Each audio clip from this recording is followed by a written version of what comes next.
The House Minority Whip, Louisiana Congressman Steve Scalise. Congressman Scalise, on the issue of contempt charge for Steve Bannon, you have said that the feeling in the GOP caucus is to vote against it, to vote no. Why? That's correct, John and Sandra. Hi. And first of all, if you start with the creation of this commission, it was very clear from the beginning. Speaker Pelosi wanted this to be a very partisan entity. In fact, she went to the extreme length of rejecting the picks that our minority leader, Kevin McCarthy, made to be on the committee. So they really undermined their credibility from day one. And then it just continued to be a witch hunt, just trying to meander around and look for things to keep going after Donald Trump. They don't want to deal with the things that are facing everyday Americans. This week, we don't have a single vote on the House floor to deal with the inflation that's crippling American families, that's taking money out of their pocketbooks, gas prices that are higher, the port shortages where you're seeing a supply chain disruption, the border crisis. They're not bringing a bill on any of that. They want to keep going after Donald Trump every single day because they don't want people to be paying attention to the devastating things that their policies are doing to families at home. And frankly, that's what you're seeing people revolt against all across the country. Congressman, what has been your takeaway so far from this hearing and the questions that the AG has received on parents being considered domestic terrorists or being targeted by the DOJ for speaking up in these school board meetings? I mean, it appears in one breath that Merrick Garland is defending the FBI school board memo while also insisting that these parents have a right to protest, and he's denying that they should ever be called domestic terrorists. So what is your takeaway from what he has explained so far? Yeah, and the problem is he can't reconcile the two, because at the end of the day, it's very clear that what the Department of Justice was trying to do is do the bidding through the White House of these union bosses. Union bosses do not want parents getting involved in the education decisions being made at the local school board level. Look, local school boards are the basic form of government at its closest level, where parents can go to school board meetings. And by the way, they are going to school board meetings, and they're livid with things like critical race theory being taught. They're livid that some of these unions wanted to keep the schools closed down when all the science said keep the kids in school. And so the union bosses, instead of trying to defend their ridiculous positions, they tried to get the Justice Department to scare and bully and intimidate parents from actually going exercising their First Amendment rights. The Department of Justice should have rejected this influence peddling from the White House, where the White House wanted to get the Department of Justice to do the bidding of the union bosses, and instead they sent that memo out, and they ultimately tried to just shiver and shock and scare parents from participating in school board meetings. And by the way, it hasn't worked, because I think more parents are engaged than ever before in decisions at some of these school boards where they are trying to undermine the education of our young children. And clearly, Congressman, if you look at what's going on in the Virginia gubernatorial race, this is a huge issue. What should have been an easy win for Terry McAuliffe is now an even-up race with Glenn Youngkin gaining the momentum in the last 12 days. You know, when you look at the National School Boards Association letter to the president, they cite as part of the reason why they believe that the Department of Justice, the FBI, Homeland Security, the Secret Service, and the National Threat Assessment Center should get involved in this, is the fact that Scott Smith, who was the father of a 14-year-old who was raped in the bathroom of her high school, got upset when the superintendent of Loudoun County Schools, Scott Ziegler, said, "We don't have any reports of rapes in the bathrooms of our high schools. We don't know what you're talking about." And then he was hauled off and arrested. Clearly, if a parent goes to a school board meeting and says, "My daughter was raped," and the superintendent says, "Never happened," you're going to get upset. And yet that's the citation in this letter as to why people should be prosecuted potentially under the Patriot Act and potentially considered to be domestic terrorists. Your thoughts on that?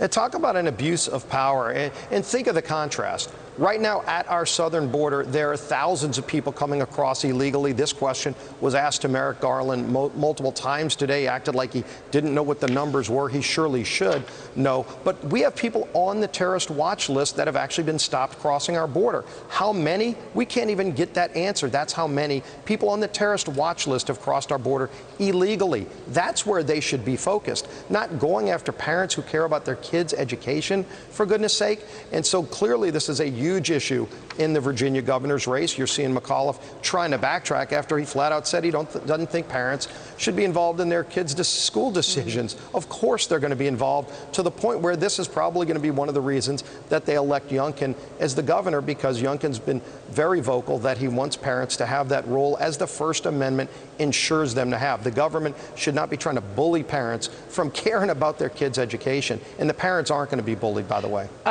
Congressman, there was initially this sort of fight or contentious moment, whatever you want to call it, between Chairman Nadler and Jim Jordan. It was during the hearing. It was when Jim Jordan was trying to play a video about school boards. It was early on. This is SOT 1, if our team can play it for the congressman. Mr. Chairman, we have a video we'd like to play. May I inquire as to whether the gentleman has followed the Judiciary Committee's AV protocol by providing 48 hours notice to the committee's clerk that he was going to use a video? We provided notice. There's been an objection. Mr. Chairman, I'd like to speak regarding No, that's out of order. This is not debatable. Well, what's out of order is there is no rule that requires a 48-hour notice. That's what's out of order. There is such a rule. There is not in our rules. Mr. Chairman, what are you afraid of? He's obviously the top Republican in the room. He wanted to play this video, and it was about school boards. Nadler said no, as you heard, citing previous protocol. He says 48 hours notice was required for such video. But Jordan alleged Nadler wants to, quote, censor us. Republicans, obviously in that room, as we heard many times we're about to hear, they want to question Nadler and the AG about recent statements, particularly with Nadler, about aggressive action at these school board meetings. So what did you make of that exchange, and is that an example of how many are being shut down when they choose to question and ask about what is happening in these school board meetings? Yeah, this really underscores not just what Jerry Nadler and people on the left are trying to do, but what's going on in some of these school boards where they're trying to silence parents. And Jim Jordan has been a great voice for those parents, and the video would have shown that. Frankly, I think they probably gave more attention to the point Jim Jordan's trying to make by trying to censor the video, because ultimately I think a lot more people are going to see it now. And look, we're seeing this across the country already. Parents are showing up in record numbers at school board meetings, as they should be if school boards are making decisions that go against the wishes of those children. Millions of children have had a year of their life taken away by horrible decisions at some of these local levels who are catering to union bosses. And so shining a light on it is important. Showing the video of those parents is something we all should be wanting to see. The fact that Chairman Nadler wants to censor it shows you they don't want people to see it, but people are seeing it. Jim Jordan is highlighting a point that so many people are already very well aware of. Now maybe more people will be aware of it because of this.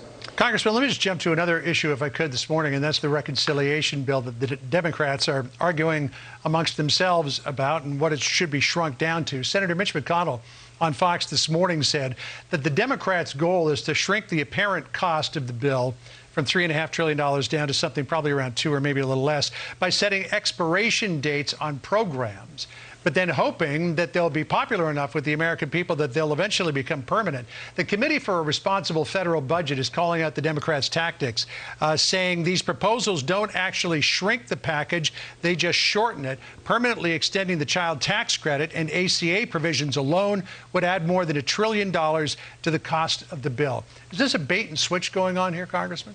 Yeah, there are a lot of budget gimmicks that they're trying to play, and the American people aren't going to be fooled by this.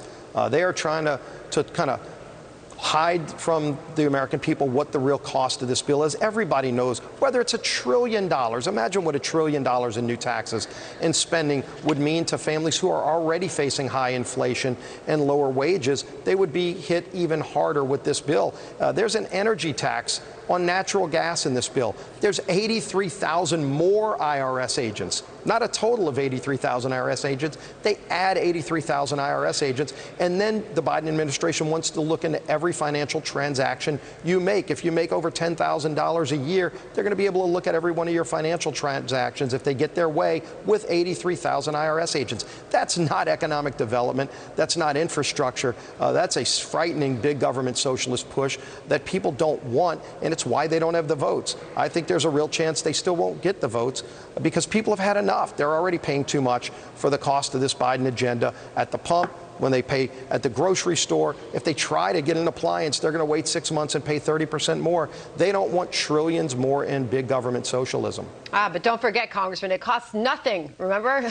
Zero cost. Zero cost, except everybody knows who's paying that cost. There's no such thing as a free lunch, and people are tired of paying the cost for Joe Biden's failed agenda. Congressman Steve Scalise from Louisiana. Congressman, thank you. Thanks, Congressman. Thanks.